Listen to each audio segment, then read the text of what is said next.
Bazotanga la biso Genèse chapitre 15, premier verset bazokita. Le thème de missionnaire. Nous lisons au nom de Jésus. Amen. Après ces événements, Nasima makambo elekaki, la parole de l'Éternel fut adressée à Abraham dans une vision. Zamba yeko se révélé kati na Abraham na emoniseli moko. Et il dit, Alobi na ye, Abraham, Abraham, ne crains point, kobanga te, je suis ton bouclier, nazali protection na yo. et ta récompense sera très grande. Lifuti neke ezala munene makasi. Abraham répondit, Abraham ayanoli, Seigneur éternel, ah, kolo, Nzambe na ngai. que me donneras-tu? Opesanga pena nini auzoloba ke lifuti na ngeke ezala munene? Opesanga nini oyo etalisaki ezala munene? Je m'en vais sans enfant. Tango ozoloba bongo, ozomona teke na okende kokufa na boti te, Et l'héritier de ma maison, mpe oyo akotikala na bozwi nyonso ya ndako na nga, c'est Eliezer de Damas. eza mwana Eliezer ya Damas. Et Abraham dit, Nde Abraham alobi boye, voici, tala, tu ne m'as pas donné de postérité, opesi nga bakitani te, et celui qui est né dans ma maison sera mon héritier. tala oyo aza na kati ya ndako na ngo oyo Eliezer oyo nde akozala mokitani na ngai. Alors la parole de l'Éternel lui fit adresser ainsi, Nde Nzamba alobi na esiko boye, ce n'est pas lui qui sera ton héritier, eza ye te nde akozala mokitani na yo, mais c'est celui qui sortira de tes entrailles qui sera ton héritier. ekezala oyo mpenza akobotama kouta kati na yo nde akozala mokitani na yo. Et après l'avoir conduit dehors, Amemi esiko na libanda na kati na vision, amoni badeplase babimi na libanda, il dit, alobi boye, regarde vers le ciel tala likolo Abraham, et compte les étoiles. tanga minzoto soko okokoka, Si tu peux les compter, soko okoka kotanga yango mpenza. et il lui dit, Mpe ayebisi ye, telle sera ta postérité. ekezala boye nde bakitani na yo. Abraham dit confiance à Abraham l'Éternel apesi confiance epa Nzambe na ntango Nzambe azobisa ye makambo oyo. Bien aimé, mpona pambola bino, Amen. okoki kofanda. Makambo na Nzambe eza makambo ya confiance. Tout part de là. Ete so ozolanda bien. Amen. Makambo na Nzambe eza makambo ya kopesa confiance. Soki opesi confiance te, eza difficile au marché na Nzambe. Et nyonso Abraham Nzambe azoyebisa ye, ntango bazosolola awa, eza na kati ya ndoto. Masolo ebele oyo omoni Abraham abeta na Nzambe, ezalaki na kati ya ndoto. Ete so ozolanda te bien. Amen. Na kati ya ndoto nde Nzambe azosolola na ye. E na kati ya ndoto ya Abraham azokende na bareaction moko positif na sens ya kolinga Nzambe, na sens ya kotosa Nzambe. E na kati ya ndoto Abraham azopesa Nzambe confiance. Abraham eyi confiance en Dieu na nyonso Nzambe abandaki koloba na ye. Mpe Nzambe asali nini? Atangi ye sembo. Eke so ozolanda très bien. Amen. Mpe Nzambe atangi ye sembo alobi yo mpenza natangi yo sembo. Mpo namoni ozwi confiance na nyonso nazoyebisa yo. Temi na biso tobandi la destruction des systèmes de famille. Amen. Amen. La délivrance contre nos origines, tomemaki yango na sens ya enseignement mpo moto acomprendre origine ya bato ndenge ezaleli, ndenge makambo esalemaka, mpe toke koconclure mpona kotanisa bisika ete moto fasa nini fabunda mpo alonga. Moto akoki kobunda te koresiste na monguna te na biloko eza na kati na baorigine na biso, sans pour autant ozala revêti na baarme de Dieu. Synthèse ya wana, oui ou non? Oui.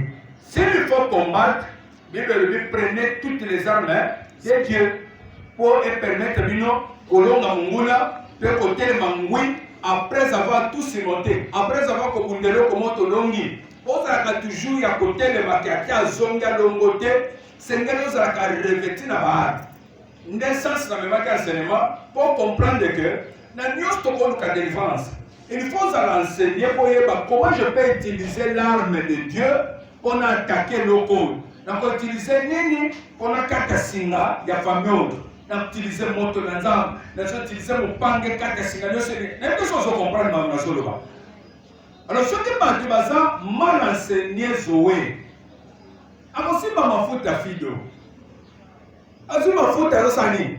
Azopakola kwa yeke azobunda kwa bikisa bitumba za nango mais bikisa yete ekesa nene no monte ku des autres c'est l'idolâtrie et sont loqués lisusu mais moto ska comme enseigner ayeke avantage ya ngai kozala na baarme kozala na nguya nzambo ekesa sa baarme wana ce qu'on ça pour s'appliquer comme une personne na vie spirituelle pour permettre kolonga bitumba nyonso wana c'est ça la prédication de la paix.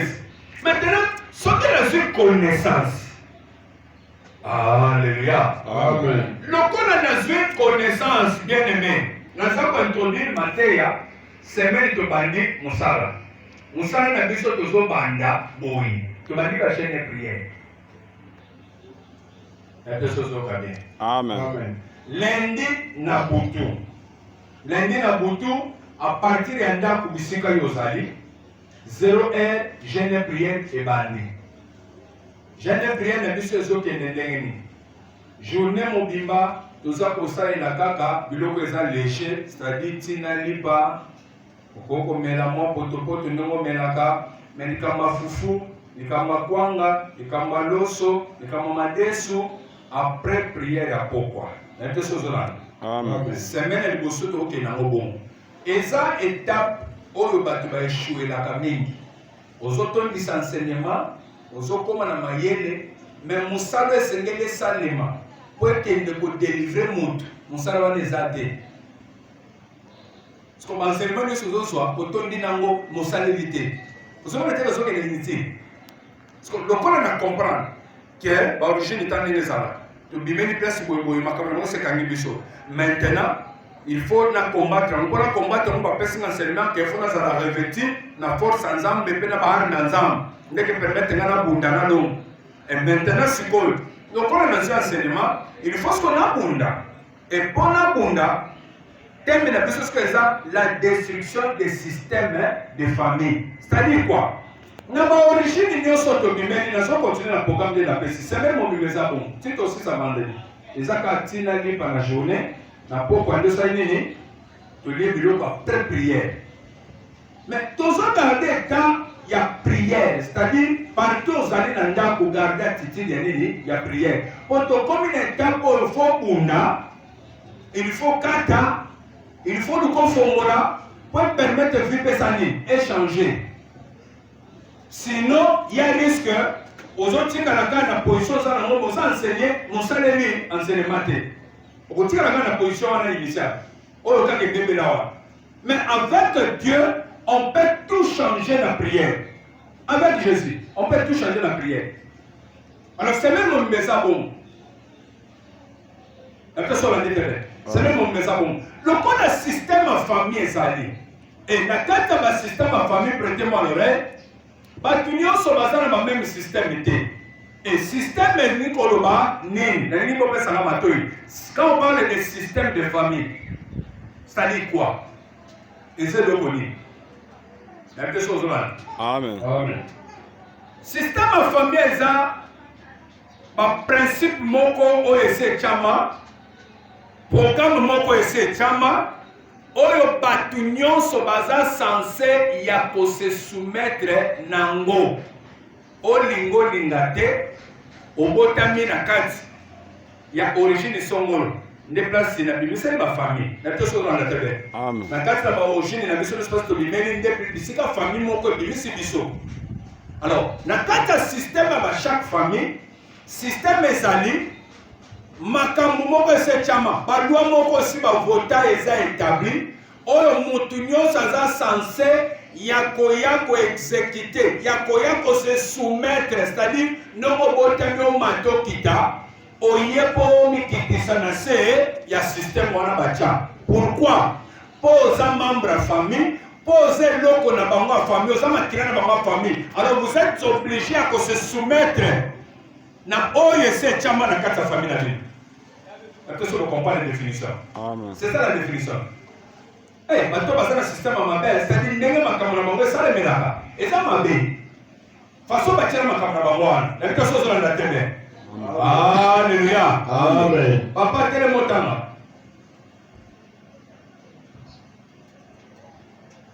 Bandé la place au bandé. Premier verset, Balbini. Après ces événements, Nasima, Makambo et Salemaki, Toké Karnasan, Toké. la parole de l'Éternel. Zamba Zéo et Sabram et Bon. Zamba Zéo et Sabram. Nakati Nemoni Sirimoko. Vas-y. Et il dit, Aïe Sabram Boy. Abraham, ne crains point. Koban de l'autre côté, je suis ton bouclier. Nazali Ngubanayo. Et ta récompense sera très grande. Le foutune Kezala Mounen. Abraham répondit, Abraham a Yanolskogo. Seigneur éternel, Olo Zambelanga.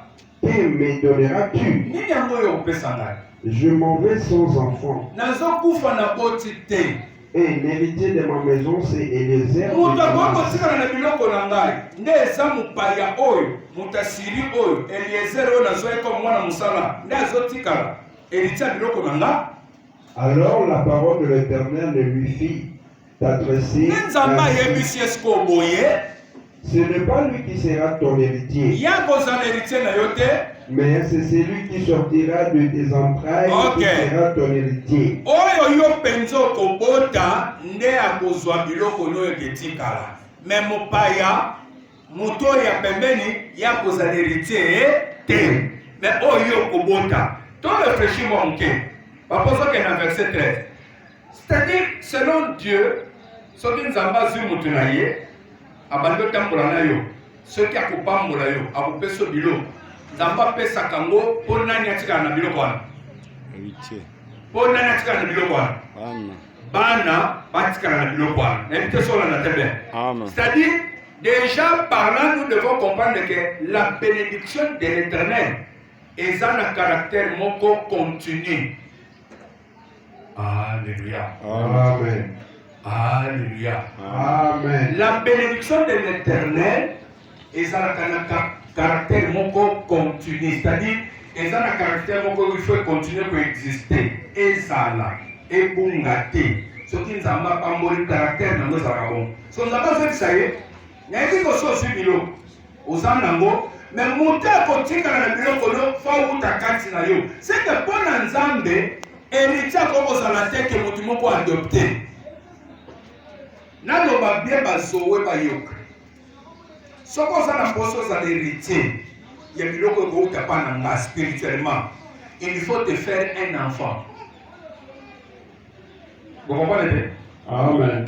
Faut être enfant. Oyo bimi na kati oza na kati na ngai, oza biloko na nga. Ndenzamba ko kosala ke o hérité, o moni biloko ko oza loluna kapana nga, ozotala soka oteya soka sala boy.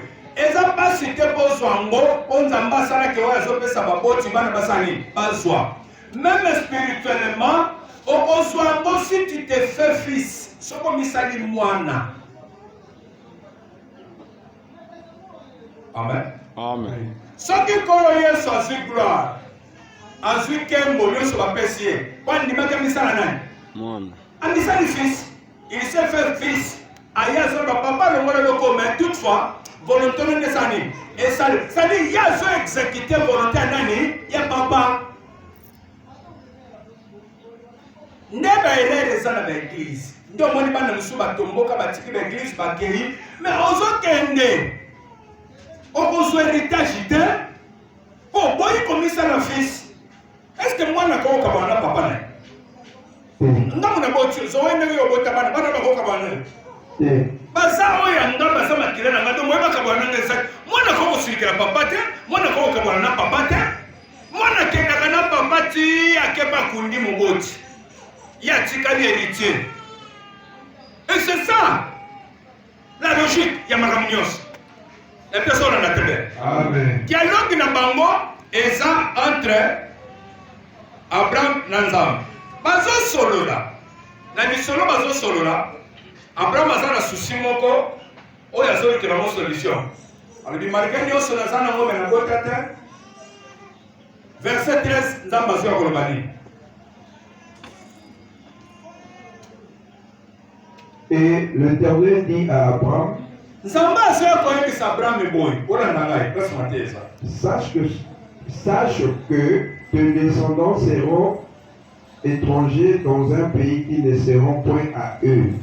Nalingo yeba masolo to sololi na yo ya likambo ya kobota me nalingi na yebiso boye yeba ke bana na yo bakozala bapaya na mboka moko ezala ya bango te. Ils seront asservis. Bakozwa bango bakokomisa bango lokola ba esclave oyo bazosalela bango bakozala bawumbu kuna. Et on les opprimera pendant 400 bango pendant 400 ans. 100 ans, 200, 300, 400, 4 siècles. Bakozala bawumbu pendant 4 siècles. Nalingi tokende bien pour comprendre le système ya ba famille. Awa bano na babota mite. Mais bazon ya kokuta lwa moko oyo bango bayebi te. Ndeka selisi bino ba système ya famille eza ba principe ba loi moko établi oyo mutu nyonso aza obligé aya ko se soumettre. C'est-à-dire si fio bimela na kati ya tribu wana, obimela na origine wana, obimela na famille wana, ozo ya ko se soumettre na sens ya makambo oyo kuti. C'est inévitable. Moyoki mango ezata toza mwana nzamba toza nani. Awa tozo beta masolo ya bana nzamba. Tata na bango asali alliance na nani na Nzambe. Bango bakobotama bana Nzambe. Mais malgré ki mwana Nzambe ndenge totalisaki. Okoko kozala mwana Nzambe mosala Nzambe. Mosala na kati ya église 15 ans 20 ans. Okutaka pe bitumba boye bandoto Nzambe azobundelo. Alongoli pe liwa. Mais quelque part, oza lié na système na bino famille oyo ezo gérer bina. Et bongo ki mwana Nzambe te. Mokoye kozala ozosungama ozozwa ndenge mpe Israel bazalaki na kati ya Egypte baza bana Nzambe me bazalaki na Goshen ezalaki quartier bango bazofanda ville oyo baofanda ata bafrappe na kati na Egypte ndenge nini mpa Nzambe mokokuta na Goshen molili eza te lumière ezali epe tosolanda te bien. C'est-à-dire okoki kozala wana okutaka mpe Nzambe azosunga yo me ate osungamaka mpa Nzambe mpo oza deja mwana Nzambe mais okuti mpe système na bino ya famille onene elongwa te ezalaka so bokei sukasuka bosani okweyika na case du départ mais longoli yoki mwana Nzambe te mais eza kokondane yo mpo lukaka délivrance nango bokomone te.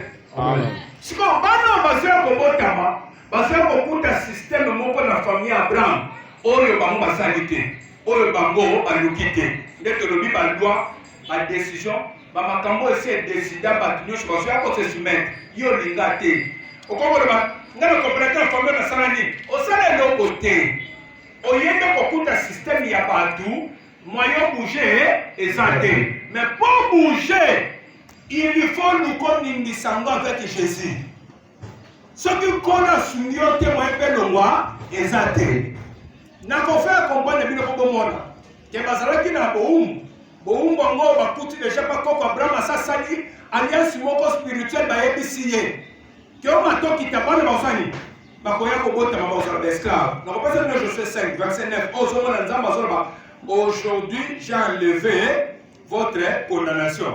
C'est-à-dire depuis 40 ans babimana na sala désert bowumbu oyo Nzambe azosala contrat tata na bango bana nde bazala baesclave etikalaka kolongwa te. C'est que même s'il faut bakotaka kana na sansu wana balingaki bakuta ke bakananeye babandi kodomine bango bakomisi bango baesclave. Amen. Vous comprenez? Amen. Bazolinga bakota na kana baboto na kana oyo eza mboka ya bato ya bango te mais Nzambe alobaki opesa depuis tata na mama Abraham abino opesa bino depuis bandele Egypte ti Efrata napesi bino komi ya bino mais ezalaki vide te bato bazalaki mais sikoyo ye azoloba nakopesa bino sikoyo ntango bakomi na point mpo bakota na kana bisika bato baza oblige na babunda mpo babengana bazwa mabele. Alors soki punition wana soki système wana ekatanaka te balingaki bakota na kati ya kana me baye kokuta punition na bango ya Egypte ya bazala baesclave ebandi mpe kopesa biso likolo na bango nde baproblème toza nango na kati na église. Donc moni bible ezotalisa biso yesu alobi Lazare sort. Les morts sortis aye pa nzambe akomi déjà na présence ya nzambe mais nzambe moto azolo ba deuxième principe déliez-les et laissez-les aller. Les pieds liés, les mains liées, le visage enveloppé de linge. C'est-à-dire, nandeka bimeli na origine wana na famille wana, ozokuta batu mususu, ato sali musala maboko, mwebo avancé, ezate. Système na bama famille. Et bando comme simple, hein? Amen. Bando dembati. Système na bama famille. Lazare, abimeli na famille. Siko kuti maboko na ye, famille balia. Ezana bato belao, bango misala maboko ko simba te. Ato sali ndenge. Eza système na bango. Ato matio kiti. E ko simba te. Okomona nyonso zo sala, ezo tourner kaka a zéro. Ezana ba misusu, ba bimeli na ba famille, au système na ba famille, ba tendaka liboso te. Ba avansaka te. Je ne sais pas si vous comprenez. Amen. Donc nyonso bango ba kosala sur place. Nous avons bouché à ça. Et ça, on a mis sous. Baza na vision te. Donc, yo mo kuti ozo tambola na camarade. Camarade ni ozo tambola na yo wana. Ozo kuta kazo simba mbongo azozwa. Mo ozo tali ndenge azo décider. Façon ozo saila makamu. Yo mo ozo lobake. Moni batu musubi na bazo simba mbongo na vision ezate. Ngaso na simbika chaque jour to loa taxi $100. Mais ce qui y a le bikaka luka ba relation na yeba devse ya $2000. Tokosomo vanzi abisomo to mota mwana na proposa ki anga lobi nga ba ketch na kipa mo luwa ka chaque jour ketch ba ketch ki pa ngote na koso ba ketch te mo luwa ka chaque jour ni ketch te ça dit ça manque de vision on nous doit comprendre te comment il faut décider alors ça ça comme na bere mo e pas avancer exacté na te so ko ba Amen. Le système de famille na ningi on met pour réfléchir mon ke peut-être ndenge na solo ba déjà de personne ma lumière. So comme me kota na oya bino na famille na bino kuti système ni na le but de réfléchir ensemble na famille na bino kuti système ni ezana batu basana ba système en famille oyo ezake soko koti na kati ni bali bakufa eza système en famille na batiki bino bobala mais ni bali nyoso babala baza sacrifier na système en famille na je ne sais pas si vous comprenez. Amen. Et ça dans ma famille, ça que basi nyonso babala, il faut bakufa. Et ça le système en famille ça que soko lingo bota, mi botela ta mosali kindumba. Soko sali ka ele, yo lobi ke yonde, faut babalo penza, oza vierge, ba o bota nante, babalo normalement. Lucas soko bota. Ça dit ça na loi moko, oye ça caché batama. Oye eza système à terrain wana. Soko osali no kindumba okobota l'aise. Mais soki kaka omeki kokosana ke yo kobala nani. Omilukeli guerre tant que okolonga eloko wana te okomona mpe moyobota eza te. Bamisu babimeli basystème ya famille eza ke atosimbi mbongo. Suka siko fotikala maboko pamba. Nde bafamille tobimeli. Yabine kokozala système nini. Bamisu babimeli ma famille bango bayokanaka te division sur division. Soki ofandi mo soki na towelaka nini ezala eloko bowelaka te mais bitumba na bino ekambola bino déjà eza système okuta na famille na bino bato bayokanaka te. Abraham azokuta vi ya basi azobonga te abandonele mpa nzambe toke papa verset 13 ke nazokufa bana te nzambe soki azo oyebise boye yeba ke okobota mais bana basani. Et l'Éternel dit à Abraham, sache que tes descendants seront étrangers dans un pays qui ne sera point. Bakozala bapaya na mboka mboka ezala bango te. Pe bakozala bawumbu kuna ba esclave. Mais soki bakozala ba esclave, Est-ce que ça n'a pas? Non. Pour ça, on a condamné les gens. Le système de famille est pas maté. Pour ça, on a faute et salema. Et ça, on a condamné salema qui, dans le moment où salema, tu m'as dit que l'aspect spirituel est c'est côté. Tu m'as dit que tu vas faire l'inceste. Baba na bango na bango. Et tant que baba na bango na bango, ba yebite que ba côté c'est Satan. Tu réfléchir. Quand Abraham a dit que le repos s'en a moissonné en Égypte, il y a place de problème au outil à voir, dans le chapitre 13. Chapitre 12, dans le chapitre 13. Quand il a dit que ça a moissonné en Athènes, il a dit qu'il a dit, si Pharaon a dit, il a péché par mon me belé par bon, il a d'autres pour y avoir son moisse. Est-ce que vous avez que quand il a dit ça, nous avons pas à quoi que nous avons ça, Nzambe, aspect spirituel, non. Même une fois, tu vois, ça m'a dit que ma famille n'a pas. Ma posé ma acte soit hier à quitter que et l'homme m'a posé et quand tu sais aspect spirituel sans le savoir. Babana na batoko na bandeko ba chef coutumier ba tamnos ba sala ba pouvoir ba ba ditana ba zo sala ba benni présence ya satana ba benni présence spirituel oye konte ba ni ko diriger ba tunyoso de telle manière que mutunyoso soka abotene na famille wana automatiquement ça lié à l'esprit wana ça lié à système wana mutu akolinga briller étape azokufa soka zo secours azambe c'est sérieux makamana zolo. Mais il faut que nous soyons au matin de commerce. On sait comment nous allons couvrir sans le savoir. Nous avons mis des gens qui ont sorti au matin. On dit que tu vas matika muté mati muké. Bina baloba ke bokoro mata te. Yo ngo prier étape sans prière. On ngo prier étape sans que nzamba de feu. On se couvre. On peut mettre le système ni. Ce qu'on le connaît tout le monde dans le chino dans ma famille. Système est ça. Il faut tout dire comme non, il faut que nous de défense. Et il y a un autre lien qu'on est macam. On va monter les comment il faut la prier, comment il faut se défendre, de façon que ce que le système qui pèse, que ça nini, et quoi y a. Israël, makamama qui va esclave. Malédiction est famille de vie dans ma mort. Parce que pendant 40 ans. Et le matin, mais nous avons été délivrés par nous. Pour dire quoi? Tant que nous connaissons que l'on va te sauver. Au côté de Cana, au commission esclave. Au côté 2021, au sac esclave. Au 2022, au sac esclave. Au 2023, au sac esclave. Pour que nous respirer, pas vivre la bénédiction, il a fallu Nzamba Sana Moussala Moko. Nous avons dit destruction de quoi? Des systèmes, de famille. Faut ton bouka, ton kakasinga, ton panza. Et ça n'a pas tu m'as tribu à ma paix.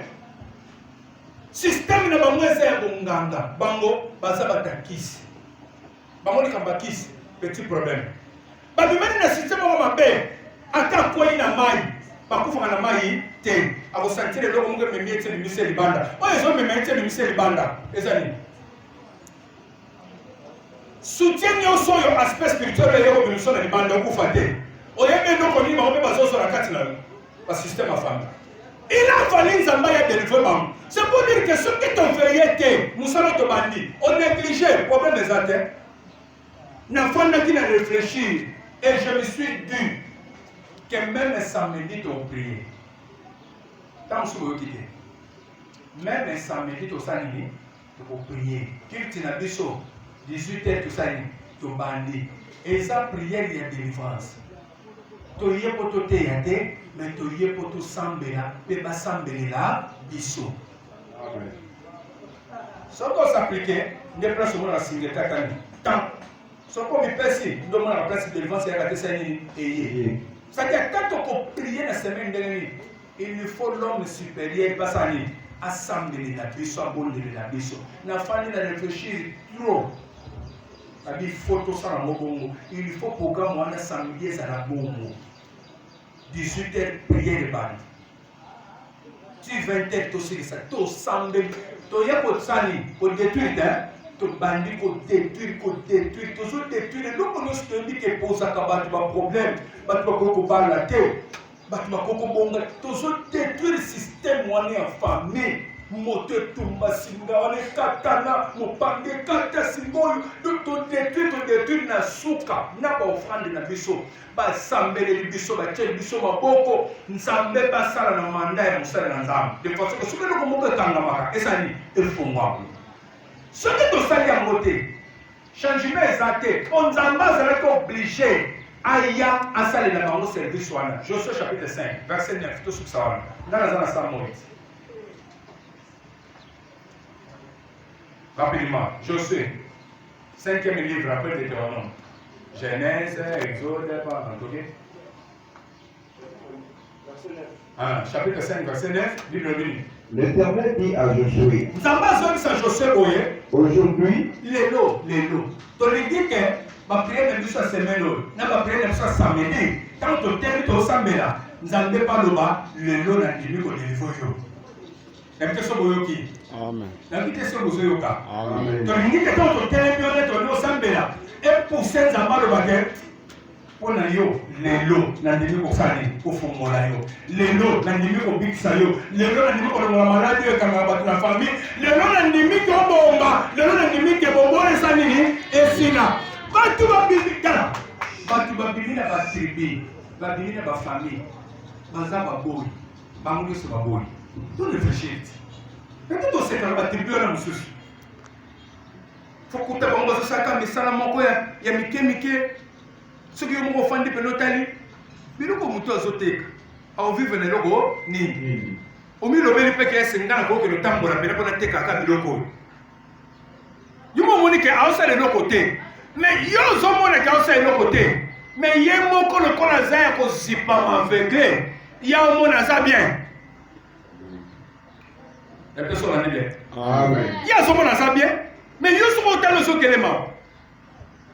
Est-ce que faut bimela ba famille biso nyonso tozala esclave bana Abraham bazobima bakoko oyo baza déjà baesclave moyebaki bango eza te mpo baza baesclave bamata bakita baza baesclave nzambe nde asalisaki bango alobi boumbango ezala ta 400 ans ya bino kokoza déjà combien d'âge oyo omeli na célibat oyo omeli na pauvreté esi osali yo combien d'âge bango basala kutu 400 yo awa biso nzambe asilisi biso 120 okufi soki ozali na age nini owumeli deja na problème nini owumeli deja na situation nini ndenge nzambe akili obimisa bango mpe 400 ans ndenge nzambe akoyokoya kobimiso na 35 oyo na 38 oyo nzambe akoyoka kobimiso na 40 oyo nzambe akoyoka kobimiso na 45 oyo nzambe akoyoka kobimiso na age ozali nango alobi te mpo na yo mpe esili bible ezoloba nini tanga papa aujourd'hui j'ai roulé de dessus. Changez en français, j'ai enlevé. J'ai enlevé de dessus. Aujourd'hui, j'ai enlevé du dessous-vous. Dans le monde du colonel, dit nos système famille. Système famille. On va dire malédiction Égypte. Papa na bina sikokambo mama. Ndesala ke boza na malédiction. Lokola bali bakota na kana. Lokola 2022 tozana poso to simbe sembo to ndiango panza. Kenzamba kokisa destiné na yo. Bango be destiné na babo zala ki kana. Kana place miel, place nele. Oyo zo coulé place esengo. Bakoka kokota mona ba umbu te. Yo boko ko continuer 2021. Ozaka kana esclavage te. C'est pour cela il faut te détruire du local. Nenzamba le aujourd'hui na longoni yango. Pour nous compter la destinée. Bisoma 2021, c'est notre destinée de Kokokisama. Et pour ton compte à moi, nous devons détruire tout ça. Dans ce coin, il s'appelle le col. Et ce coin, il y a un qui a mon monde de changer. Amen. Quel est mon école de détruire là? Et que je sois vite. Oso kende kokitisa moto na zam. Ce que ça n'a pouvoir mon côté de ma famille à papa, na famille à maman. Bible dit les histoires qui frères de vous. On sait qu'elle ne peut détruire. Pouvoir renaître sur la colonne à yoté.